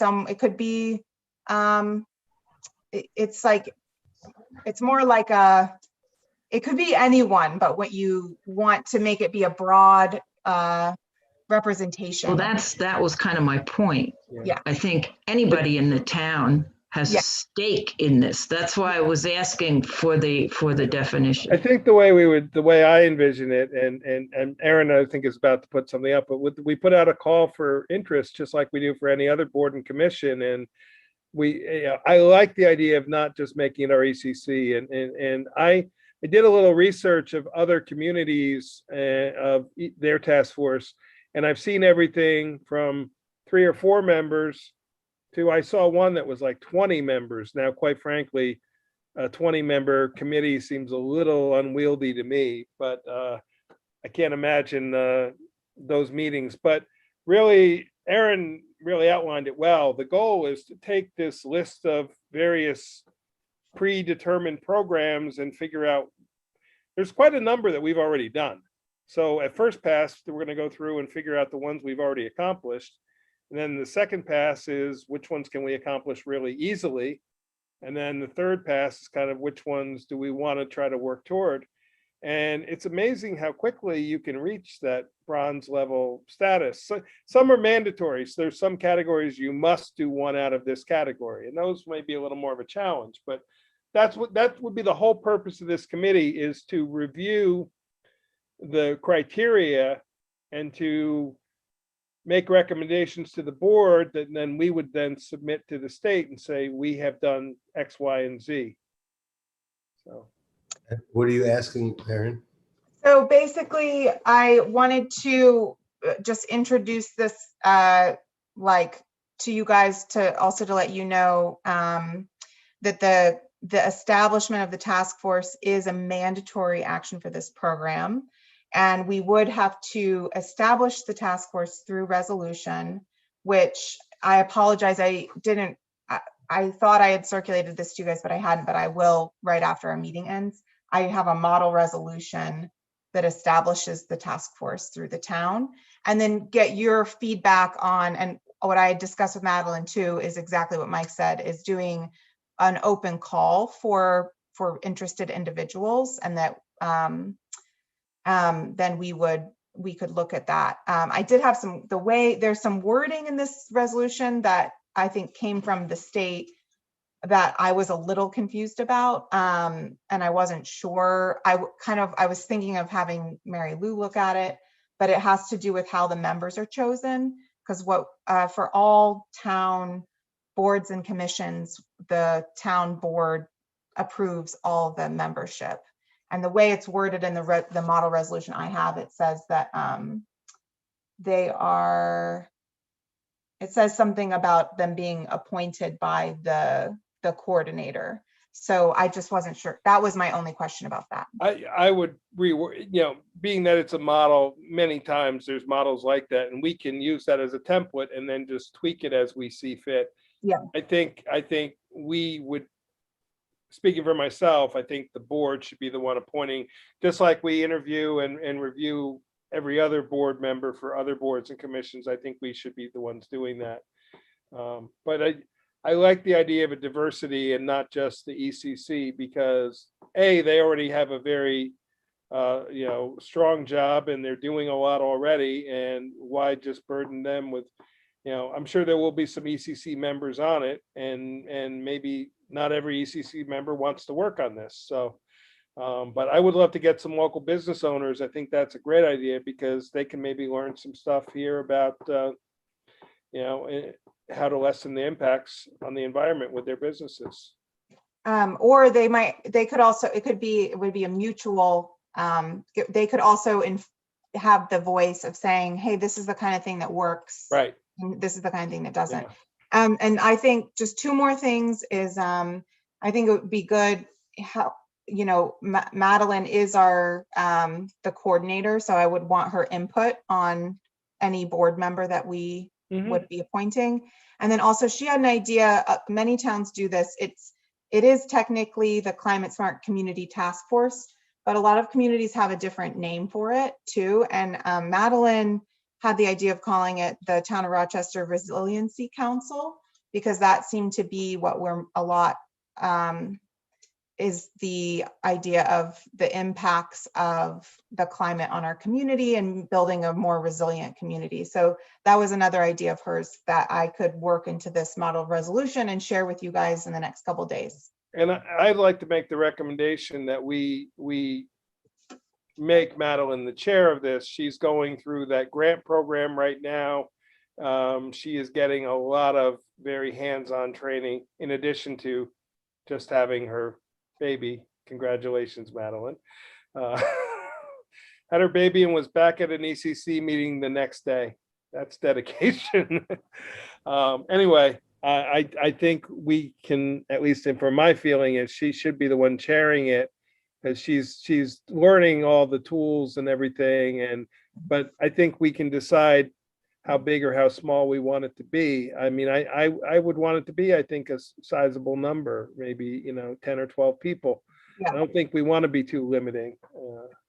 That And, was yeah. one thing. I go to the Climate Smart Community County meetings. And one thing at the Monday's meeting is if I was saying, well, we're hoping to take steps to form our task force, and other towns were saying that they were, because they're a few years into the program, they're like, we're looking, for more members of our task force because our initial group has, sort of come through. So I think having a diverse, bigger group is a good idea. Yeah. I think it makes the task force more resilient. Yeah. And then the other thing I'd say is, so I'll send everyone a model resolution and include the things that we just talked about. And then also I just have like a 1-pager from New York State on what the task force is. And then I'd also say that I know Madeline has been working on the website because we got the funding for the free website, and she was working on some other materials, and she would like to share those drafts with the board soon. So I just wanted to give you guys a heads up about that, just to show you guys what she's been doing through that. That's great. Any questions from the board? Thank you, Aaron, for all the work you're doing on this. If you can get that, if I can sort of task you with speaking to Mary Lou when she gets back Monday. Yep. But if you can get me the language, even if it's preliminary language to put in as a placeholder, if we got to tweak the language at vote, we can, but Yep. That would be great. Thank you. We're at 8:00. Does the American Rescue Plan, I have nothing new to report other than we got a correspondence from Senator Schumer's office that at our level, there's some criteria set up for the larger communities and for the county level. There is not any criteria set up yet for our level, except that we need to be registered with a DUN. Is it DUNS number B? DUNN? Yeah, which we are. So that is the only thing I have to report on that. We're still waiting to see what the money can be used for. And I'm hoping that between now and next month, or between now and the end of this month, we'll have that information. So building condition survey, we really need to spend a substantial amount of time on. The next 3 requests, I circulated letters to you that were the original. We received a letter with a request to purchase town property. I have not really spoken to that individual. It is property that is the old town sort of gravel area. Jeff Fry has said that he would consider it. So I think we need to, decide if we want to, how we want to reply to this person, if we want to enter into further conversation, or if we want to say thanks but no thanks. So maybe we can talk about that next meeting when Jeff is here, not in detail, but just get his interpretation and opinion. The other 2 are, we received another EEO request and a request to change for a zoning designation change of a property from R5 to I believe to AR3. That's what I think I remember it was. I have sent both individuals the new application form that we created. It is the EEO, and I'm using the same form, whether it's an EEO or any other zoning change.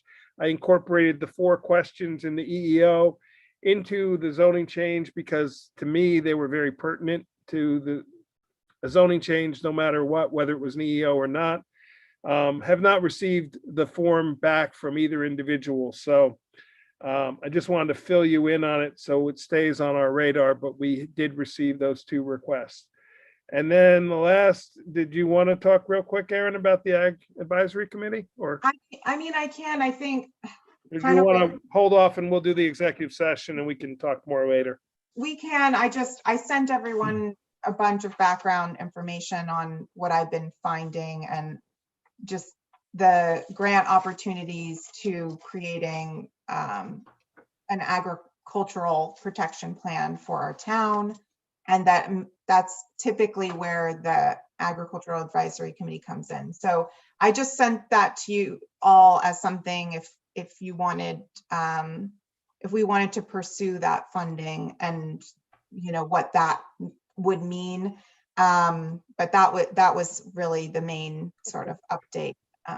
Why don't we just plan on, we'll circle back to that at our May workshop meeting. And by the way, quick reminder, our May workshop meeting is on Wednesday, not Thursday, because the grievance day is scheduled years in advance, and grievance day is the same day as our workshop meeting. So our meeting will be on the Wednesday, the 26th, instead of Thursday, the 27th. B, you had a question. Aaron, I'm sorry, but I don't remember getting an email from you. I'm sorry. If you have the info, would you please resend it to me? Yeah, I will. Yeah, I think she sent it out last week somewhere, but yeah. I will look. I Send might it have to made a everybody if you wouldn't mind, yeah. Yeah, I might have made a mistake, but yeah, I'm happy to.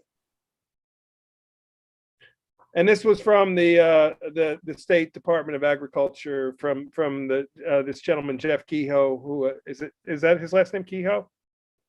Who is, I believe, Bob Summers' replacement. And I think many of us know Mr. Summers after many years of dealing with him. So, okay, we made it through the end of the agenda. How about that? So with that, I'd like to make a motion for us to enter into executive session. And I didn't put the wording in front of me, but it's to talk about the